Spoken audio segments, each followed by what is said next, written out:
Hey, it's Brent from the Crypto Basic Podcast. Thanks for finding your way to our YouTube channel. What follows here is a clip from our Friday flagship episode.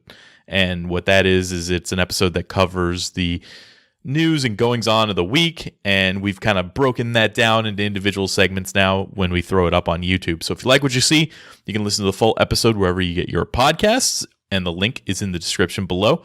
And if you like the video format, make sure you subscribe to this YouTube channel and like the video. We would appreciate it. All right, Brent, you and I had a brief discussion about this. I'm curious to have Kareem's participation on it. Initiative IQ. No, Q, Initiative just Q. This Facebook virus that is spreading through our friend list. Jesus. What is going on here? All right, I don't know when this thing started, but, Initiative Q. Kareem, have you seen this at all? Yes, I have some information about it as well. Oh man, he's gonna hit me with some. He's gonna hit me with something in the middle. No. I don't know that much about the project. I have a funny anecdote to share with both of you. Nice. I'm excited. All right, so I oversold it already. Oh no. There it is. So excited. There it is. Disappointment is what I'm looking for. I can outperform that. Look, if you haven't seen this thing, it's the new thing that your friends are sharing on Facebook. They always start it with like, well, hey, who knows? We might be millionaires one day. You might want to click on it. And it's got this thing, and it's basically, it's taking all the worst parts about cryptocurrency and all the worst parts about not cryptocurrency, putting them together, and then being like, hey, this is going to be the new currency that's worth $1. So let's go over what it is, what they're doing, and what they're lying about. So the first, they don't have any pretext of decentralization, and they're not even pretending. They're just a completely centralized currency. They compare themselves to cryptocurrency and start telling you why they're better, I guess.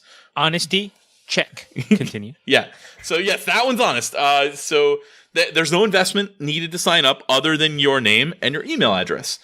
And then you get this little invite, and the invite says you have to now invite 5 people. So it is exactly the pitch that you get when you go in to try to be part of Mary Kay or whatever. Like, oh, this is going to make you a millionaire. All you do is get 5 people involved. But at least in this case, you don't have to make them buy anything. And you just post this link, and then you approve 5 people. And ideally, you approve people who are more likely to get more people. I'm sorry to the person who approved me. I literally only did this so I knew what it was. So I wanted to see the back end. They have nothing. There isn't a plan. There isn't a network. There isn't a user interface. They're literally just saying, hey, this is going to be worth money someday. Sign up. It's completely private. All the money is going to be controlled completely by Initiative Q. So they can reverse payments and stuff like that whenever they want. And so what's funny is they say. Did you see anything? Did you see that about reversing payments? Where'd you read that? On their website.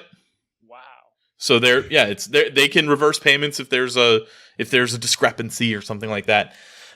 They also claim to be founded by ex-PayPal guys. That's literally what they write in their thing that they share. So there's a couple of ex-PayPal guys got together and started this company. Well, it was started by a guy named Sar Wilf, and I'm probably pronouncing that wrong. He started a company called Fraud Sciences. And Fraud Sciences was sold to PayPal at one point. So by ex-PayPal guys, he means he sold the company to PayPal at one point. It's not like he worked on PayPal. It's not like he developed for them or anything like that. Like his company was just bought by PayPal. So that's what it is in a nutshell. They've got this Q coin that they want to make the equivalent of $1. They want it to be worth $1. They have no plan. They say they're going to be having their own internal controls, their own internal system, and everything. So how could this be bad? Like we're talking bad about this. Like it's a free roll, right? Like you're just signing up and you're not spending anything except your email. Well, this guy David Garrard wrote an article, and he wrote a few points, and I agree with these.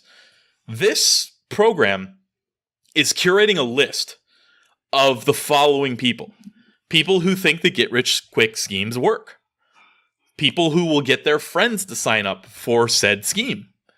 And a full network graph of all those people. So who are the most likely to have a big influence to get people to give that information out. So if you're an unscrupulous company that might be interested in a group of people that would be willing to do something to try to get rich quickly, you can now buy this list and be fairly certain that you're going to have great targets, and you're going to have a massive list of targets, a massive email address pool. So they're going to be able to sell that data. They're not ever going to come up with anything. Maybe they do, I don't know, but like they're more likely just going to sell this and make a bunch of money. Like my guess is those that leverage the data, this particular data, because this particular data feels like a scam, even though there's no money involved, are going to be doing so for nefarious purposes. Funny kicker to all this.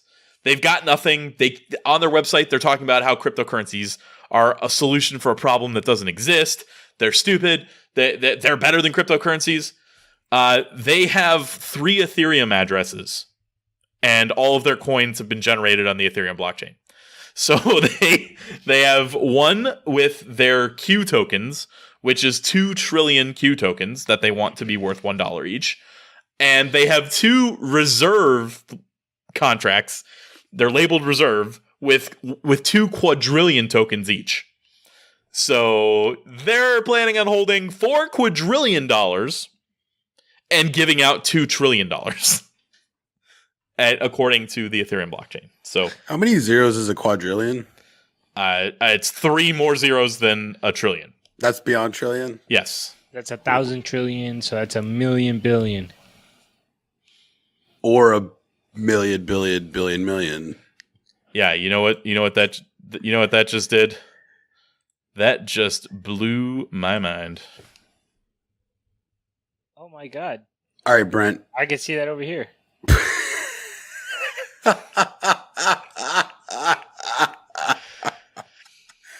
That was so unnecessary but ridiculously cool at the same time. Hey, if you're listening to the podcast, I would probably recommend YouTube. I don't know, 20 to 30 minutes into this episode. Yeah, it was there's a little flashbang grenade that the appearance software can make. Make sure you go see it. You really can't miss it. It's an it's amazing animation. It's unique style. 90s. All right, Brent. PowerPoint Brent. Crazy pitch. Let's get this mailing list and see if they want to listen to a podcast. Yeah, let's do it. All right. Obviously, this is a really terrible thing that I was able to, based on recent conversations on the podcast and whatnot, the value of data is something we've talked about a decent amount, things like Robinhood, et cetera. And there's a lot that's going to be, useful for that data, and it's going to be sold to many different places. And, unfortunately, something like this is probably going to work, man. This is probably going to get some people.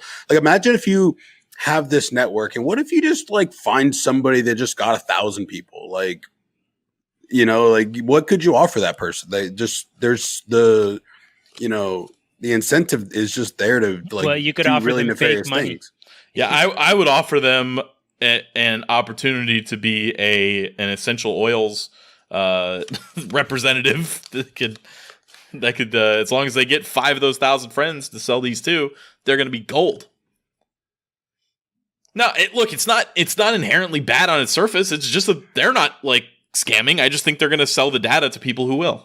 Did you guys see, as a quick side note, since we're talking about data, there was a news story that was going around about, what's the name of Tim Cook, the Apple CEO, talking about how we need to pass a kind of a data bill of rights, so to speak, where we make it just very clear, okay, these are the 3 main things that people should have a right to. And it's you should have a right to know what data is being collected on you. You should have a right to reduce a certain amount of data or whatever. Anyway, There was an interesting discussion on Reddit about it. But one of the points that was made that I thought was really interesting is it makes perfect sense economically for Apple to come out in support of privacy and data protection, because their main business model is actually hardware. Whereas Google and Facebook are dependent on data. So Apple can come out and look like they're in favor of privacy, but their economic model is not really being hurt. And they're putting pressure on companies like Google and Facebook that are reliant on data as a business model. Always know the biases of the people that are talking. It's not always clear cut. Hey, it's Brent again. Remember me from the beginning of the episode? I'm here to remind you that the Crypto Basic Podcast are not financial advisors. We're in fact idiots, and everything we are doing here is for your entertainment only.